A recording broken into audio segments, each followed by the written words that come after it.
اس وقت بھی منافقین نے کہا تھا، جب دشمنوں نے یہ دھمکیاں دی یا انہوں نے سوچا کہ اگر ہم نبی علیہ السلام کے پیچھے لگ گئے، ایمان لے آئے، تو ہمارا کیا بنے گا؟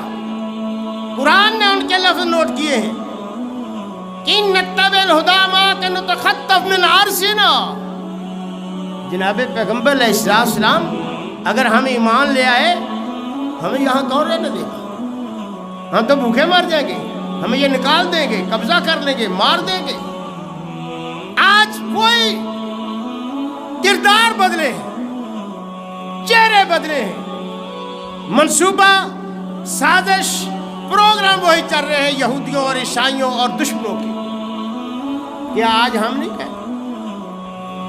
یہ بات الگ ہے کہ ہمارے ملک کا ایک سیاسی ایشو ہے جی سیفر کیا تھا، چھوڑیے دفعہ ماریے، لعنت کیے سیفر کا۔ سیفر نہیں ہے، جھوٹ ہے، سمجھیے، فرض کیجیے کچھ بھی نہیں ہوا، لیکن کیا اس حقیقت سے ہم انکار کر سکیں کہ پوری دنیا میں سیفر چل رہا ہے؟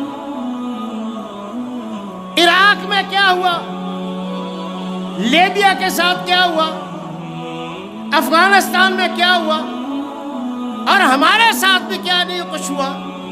وہ ایک قسم کا مانوی سیفر ہے۔ ہمارے حکمرانوں کو ایک آئینہ دکھایا جاتا ہے، ایک فون کال کی جاتی ہے کہ اگر ہماری بات نہ مانی تو وہ پتھر کی زندگی میں چلے جاؤ گے، دقیانوسی زندگی میں چلے جاؤ گے، تمہاری اینٹ سے اینٹ بجا دی جائے گی، یہ منصوبہ بنا لو، اس کو اوپر لے آؤ، اس کو نیچے لے آؤ، اس پالیسی میں رد و بدل کر دو، اگر نہیں کرو گے تو ان نتائج کو بھگتنے کے لیے تیار ہو۔ یہی سیفر ہے نا؟ وہ کاغذات ٹکڑا نہیں آیا، لیکن پولیس کیا ہمارے حکمرانوں نے یہ تسلیم نہیں کیا؟ برملا جٹھائی کے ساتھ یہ تسلیم کیا ہے کہ ہماری مجبوری ہے، ہم IMF کے ساتھ معاہدہ کر بیٹھے۔